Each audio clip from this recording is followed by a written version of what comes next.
Hey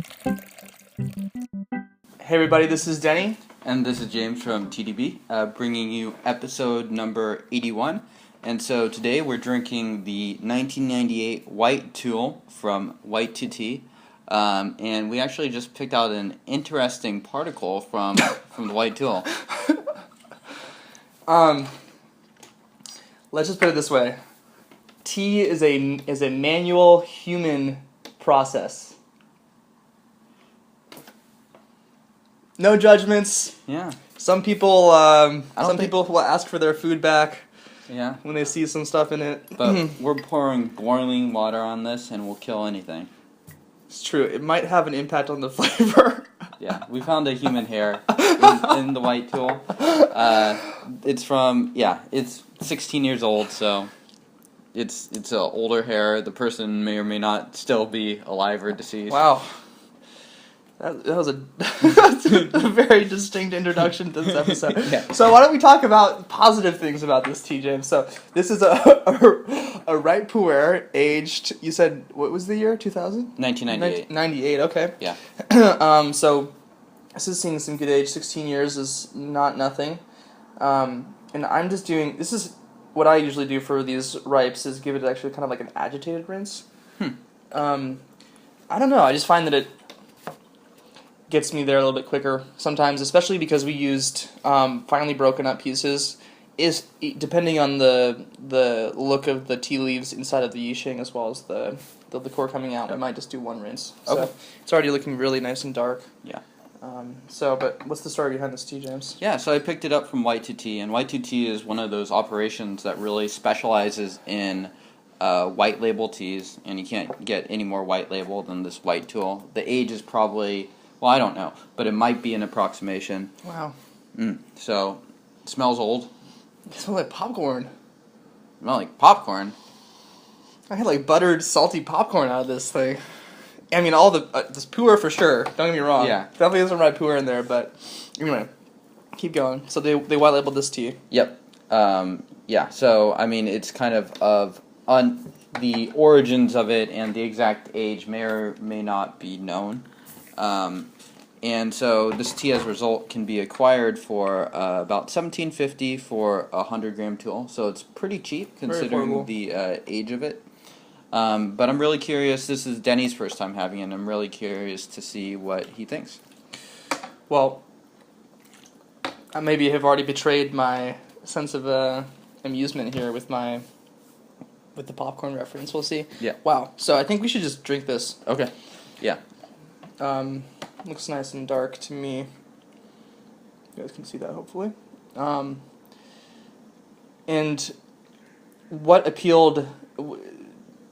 Was this just kind of like, hey, this is a relatively affordable buy, I'm going to go for it? Mm-hmm. And it had also received a relatively positive review, or a very positive review from Half Dipper, who is a Pu'erh blogger. Cool. Cheers. Cheers.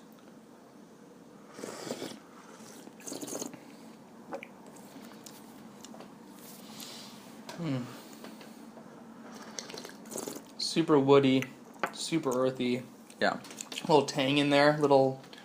almost like effervescent kind of kombucha, little sizzles. Nice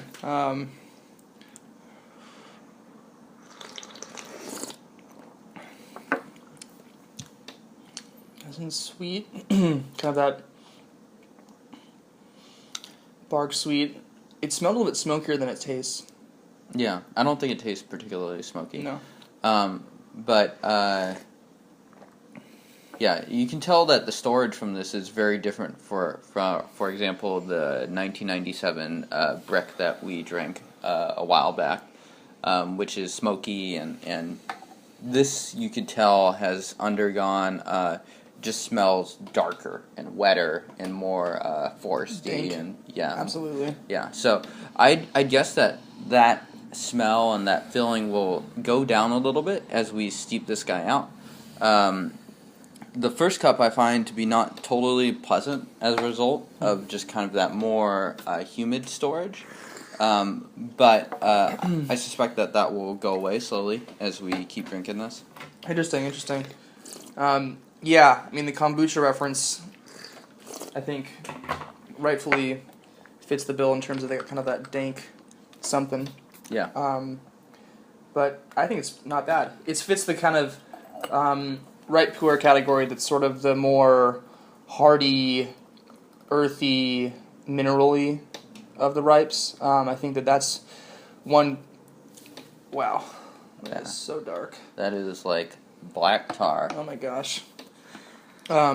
So it's not. It doesn't have that sort of. Sometimes I've tried Pu'erhs as having White Pu'erhs as having a cherry sweetness or almost vanilla currant kind of nose.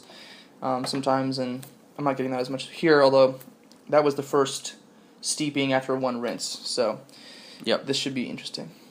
Cheers.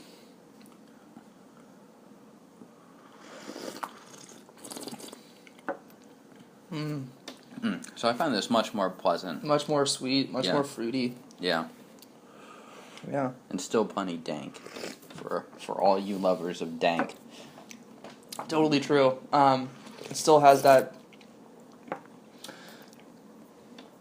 I don't know, like preserved lemon, sour sweet thing going on without the citrus, but it's nice.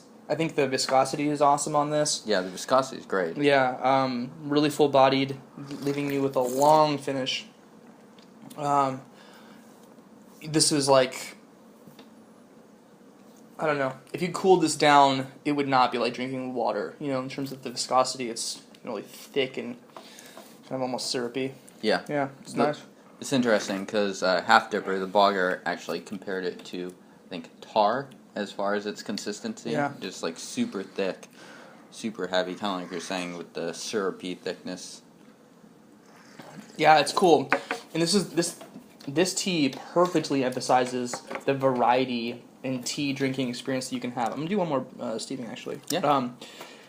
Which is that we have aroma, we have appearance, we have flavor, we have viscosity and texture, we have form and finish, so sort of the tea over time. There's all these different aspects of tea drinking that, frankly, I don't know what the hell I'm talking about. These are just things that I'm personally observing subjectively that I can kind of categorize that can make one tea really great and stand out and be really impressive in a certain light. I think the viscosity on this is amazing. It fits pretty squarely in the category of White Pu'erh for me. So it's not like mind-blowing in the taste perspective. And that's not because it's not tasting good. It just tastes very familiar. Mm-hmm. Yeah. So. And you know what? I am feeling extremely warm from this tea. Oof. Yeah.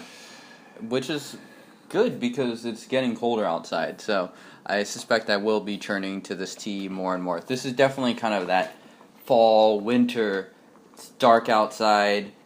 I'm going to drink this tea. Totally, yeah. And I can't speak again enough about the viscosity on this. It's like I'm chewing it still or something. It's crazy. So, very distinct. Yeah, very woody, a little bit of peppermint in the nose.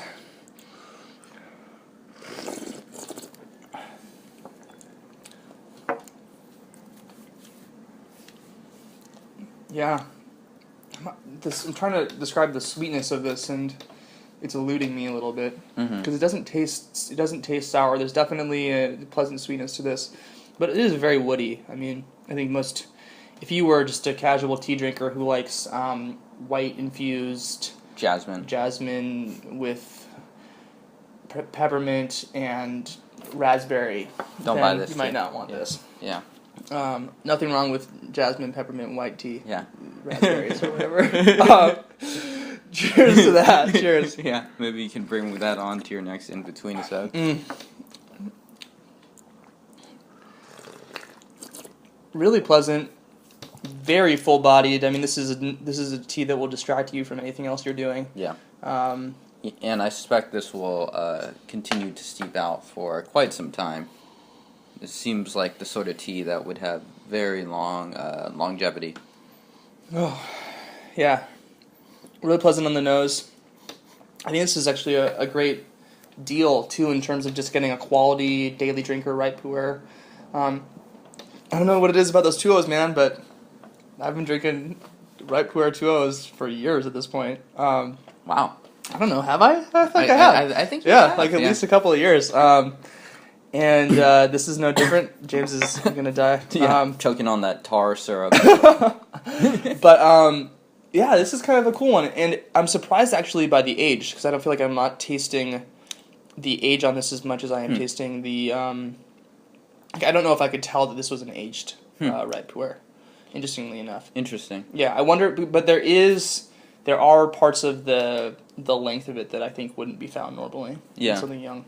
I feel like for me, I'm getting hints of that storage that I find to be not completely pleasant, but not totally unpleasant either. That have been wearing off a little bit. I think this is a tea that maybe would benefit a bit, and I might consider doing this, just breaking it up a bit and airing it out a little bit, just to get rid of that. But it doesn't seem to bother you, so that's definitely good. And I also think that wetness that I'm tasting in the character will probably go away in a steep or two. Definitely. Like I said, the first thing I said was kind of like kombucha, and that's just, there's a little bit of the sour stuff growing in this kind of a tea. And that's up to you whether or not you like that. So it's not gross, but it's definitely there. Yeah. So, cool. Well, James, if folks want to learn more about this stuff.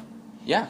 So they should, first of all, go check out White2Tea's.com. They have a lot of great tea there, including this tea, which I think we can both agree is great value considering the age of it. Totally. As well as check out TeaDB.org. We are releasing lots of great content. Check out our in-between episodes. Subscribe to the channel. We're now releasing 2 or 3 videos a week, so that's quite a lot of content. So get updated when that content's coming out. Check out our articles on TeaDB.org, and thanks for watching, guys. Yeah, see you guys next time. Cheers.